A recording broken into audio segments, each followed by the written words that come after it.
आज रुद्राभिषेक करते हुए जब वीडियो मैंने डाला तो तमाम लोग, जिसमें खासतौर पर मुस्लिम समाज और कुछ क्रिश्चियन समाज के लोग थे, उन्होंने ये सवाल पूछा कि आपने शिवलिंग पर इतना दूध बर्बाद क्यों कर दिया? इससे बेहतर होता कि आप इसे गरीबों को दान कर देते। चलिए, इनका तो ठीक था, लेकिन मुझे हैरानी तब हुई जब हिंदू वर्ग के तमाम लोगों ने कहा कि खासतौर पर नई पीढ़ी के लड़कों ने कि सर आपको ये नहीं करना चाहिए था, इससे काफी बर्बादी होती है, गरीबों को आपको दान कर देना चाहिए था।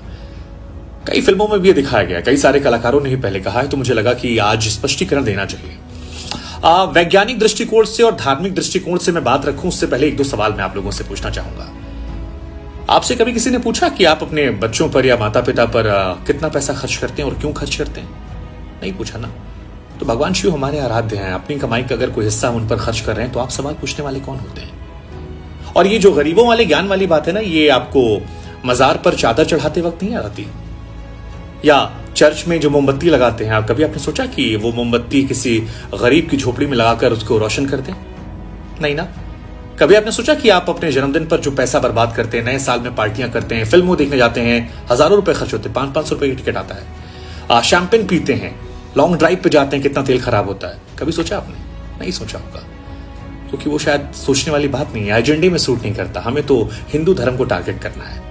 चलिए ठीक है, अब आते हैं धार्मिक और वैज्ञानिक दृष्टिकोण पर। विष्णु पुराण की माने तो भगवान शिव ने समुद्र मंथन के दौरान जब विष को ग्रहण करना शुरू किया तो उनका शरीर तपने लगा। देवताओं ने पानी पिलाया, असर नहीं किया। इसके बाद दुग्धाभिषेक करवाया गया, भगवान को राहत मिली, और तभी से ये मान्यता है कि दूध चढ़ाने से भगवान शिव प्रसन्न होते हैं और हम जैसे भक्त दुग्धाभिषेक करवाते हैं। खैर, इससे आपको क्या लेना देना। इसके अलावा क्या आप जानते हैं कि ज्यादातर शिवलिंग जो हमारे हैं वो नदियों के पास, कुएं के पास या समुद्र के पास हैं? क्यों? क्योंकि ऋषि मुनियों ने व्यवस्था की थी कि जब दुग्धाभिषेक करेंगे तो उसे इकट्ठा कर लिया जाएगा और उसे या तो गरीबों में दूध को बांट दिया जाएगा या फिर उसका चरणामृत बनाकर भक्तों में बांट दिया जाएगा। हाँ, ये सच है कि आक्रांताओं के आक्रमण करने के बाद कुरीतियां बदली, बदले वक्त में बदली, लेकिन धार्मिक मान्यता यही है।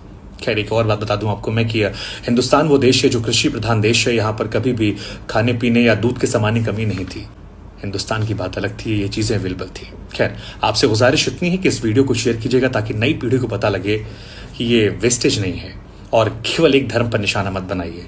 उन कलाकारों को भी बताइए कि शिवलिंग पर दूध चढ़ाना धार्मिक दृष्टिकोण से, वैज्ञानिक दृष्टिकोण से कैसे सही है, और हम अगर अपने पिता, अपने भगवान के लिए कुछ करते हैं तो ये हमारा उनका निजी मसला है, इसमें किसी को बोलने का अधिकार नहीं है। जय महादेव।